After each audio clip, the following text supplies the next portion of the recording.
কি বলবো আর, বর্ষাকাল, ইলিশ মাছটা তো হবেই।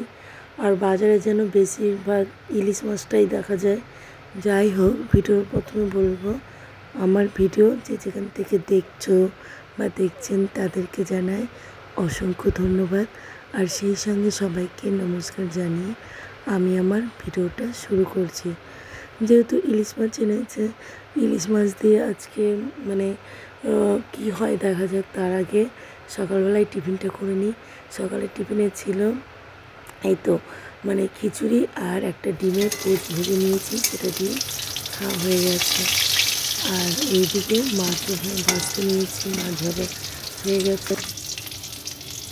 মাছ ভাজা তোলার পর এবার যে ইলিশ মাছ ভাজার তেলটা রয়েছে, অনেকটা পরিমাণে তেল রয়েছে, সেখান থেকে কিছুটা তেল তুলে নেব। এই তেল দিয়ে গরম গরম ভাত খাওয়া হবে।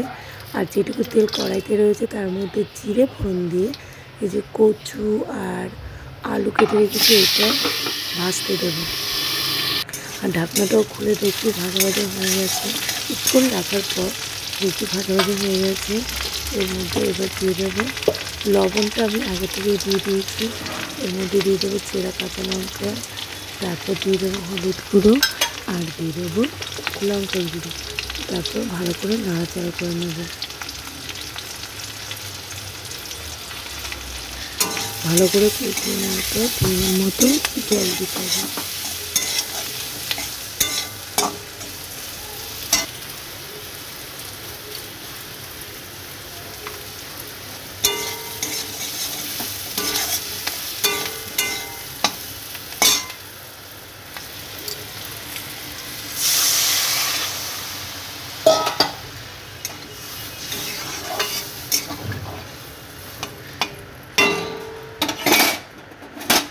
জল দেওয়া হয়ে গেছে। এরপরে যে আমি মাছগুলো রেখেছি সেগুলো একটা একটা করে ঝোলের মধ্যে দিয়ে দেবো। ঝোলের মধ্যে দিয়ে তারপর ঢেকে দেবো। ইলিশ মাছ কিন্তু ভাজা মাছের থেকে কাঁচা মাছ কিন্তু ঝোলে দিলে ইলিশ মাছের টেস্টটা বেশি ভালো লাগে।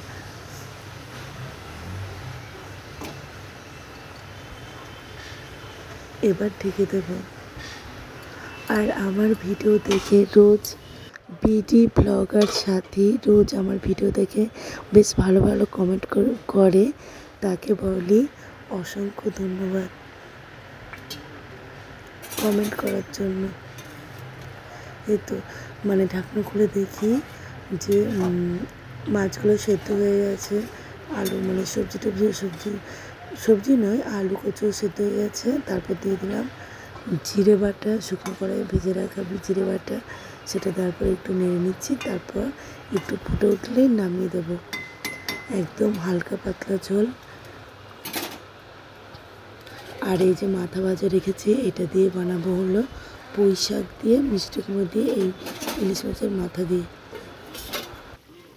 এই যে পুঁই শাকটা মিষ্টি কুমড়োতে মানে ঢেকে রেখেছিলাম, সেটা মানে সেদ্ধ মতো হয়ে গেছে। এবার একটু নাড়াচাড়া করে এর মধ্যে দিয়ে দেবো পরিমাণ মতো লবণ আর হলুদ গুঁড়ো।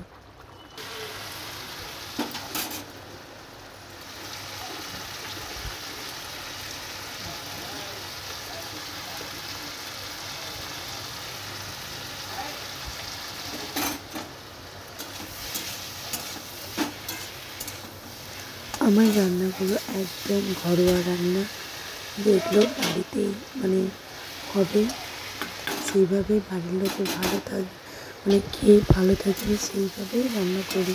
বেশি রিচ তেল ঝাল বেশি করি না, একমাত্র মাংসটাই একটু ঝাল ঝাল মতো করি। তাছাড়া এমনি বাদ বাকি রান্নাগুলো কিন্তু খুব একটা রিচ করি না। মাথাগুলো দেওয়ার পর একটু ঢেকে রেখেছিলাম। তারপর মাথাটা যেহেতু ভাজা ছিল সেটা একটু নরম মতো হয়েছে। এবার আবার নাড়াচাড়া করে নিচ্ছি।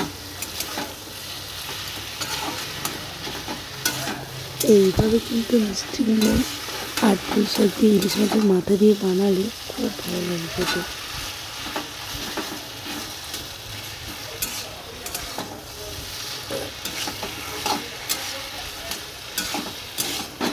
হয়ে গেল, এবার নামিয়ে দেবো। আর রইল বাকি ইলিশ দিয়ে করবো সর্ষে ইলিশ। তার জন্য কড়াইতে দিয়ে দিলাম অল্প পরিমাণে তেল, তার মধ্যে দিয়ে দিলাম কালো জিরে, দিয়ে দিলাম লবণ, হলুদ গুঁড়ো, এর মধ্যে দিয়ে দেবো জল। সর্ষে ইলিশ করার এই কারণ, আর দিয়ে দিলাম পোড়া কাঁচা লঙ্কা, কারণ ওই যে আলু কুচি দিয়ে যে রান্না করেছি ইলিশ মাছটা দুজন খাবে না, তাদের জন্য আবার সর্ষে 2 পিস দিয়ে সর্ষে ইলিশ করতে হচ্ছে। ঝোল ফুটে ওঠার পর দিয়ে দিলাম মাছগুলো, এরপরে দিয়ে দেবো, আবার একটু ঢেকে দেবো, মাছটা সেদ্ধ হলে তারপর দিয়ে দেবো সর্ষে বাটা। এই যে মাছ সেদ্ধ হয়ে গেছে, এবার দিয়ে দিলাম সর্ষে বাটা।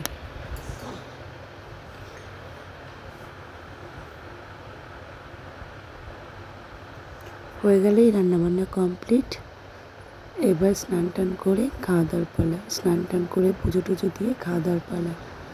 ভিডিওটা শুরু থেকে শেষ পর্যন্ত দেখার জন্য আবারও সবাইকে জানাচ্ছি অসংখ্য ধন্যবাদ। আর ভিডিও তোলা বা ভিডিওর মধ্যে কোনো কথাবার্তা ভুল বা ত্রুটি থাকলে তাহলে অবশ্যই ক্ষমা করে দেবেন। এই যে থালার মধ্যে নিয়ে নিচ্ছি ভাত, আর যা যা কিছু রান্না হয়েছে তাই দিয়ে সাজিয়ে নেবো থালাটা। আর যেহেতু আমি এক হাতে কাজ সারি আর এক হাতে ক্যামেরা থাকে, যার জন্য অনেক সময় পারফেক্ট আসে না। নিয়ে নিলাম ইলিশ মাছ ভাজা, এই তো সেই লোভনীয় জিনিস ইলিশ মাছ ভাজার তেল, আর এর সঙ্গে যদি একটা কাঁচা লঙ্কা হয় তাহলে তো পুরো ভাত এই দিয়েই খাওয়া হয়ে যাবে। আমি একা হলে আর এত কিছু রান্না করার কোনো প্রয়োজনই ছিল না, ইলিশ মাছ ভাজা আর তেল দিয়েই পুরো ভাত খেয়ে নিতাম। নিয়ে নিলাম লাবড়া, ইলিশ মাছের মাথা দিয়ে একটা লাবড়া চচ্চড়ি, আর ওই তো ইলিশ মাছ দিয়ে কচু আলু দিয়ে ঝোল, আর এটা হলো মটর ডাল, মূলো দিয়ে মটর ডাল হয়েছিল। এইটুকু ভিডিওটি আজকের মতো এইটুকু। টাটা, বাই বাই, দেখা হবে নেক্সট ভিডিওতে। ততক্ষণে সবাই ভালো থাকবেন আর আমার ভিডিও দেখে যাবেন। আর মনে রাখতে হবে সোম থেকে রবি আমি আমার বাড়িতে কী কী রেসিপি রান্না করি তা দেখতে হলে অবশ্যই থাকতে হবে আমার চ্যানেলে। আজকের মতো এইটুকু।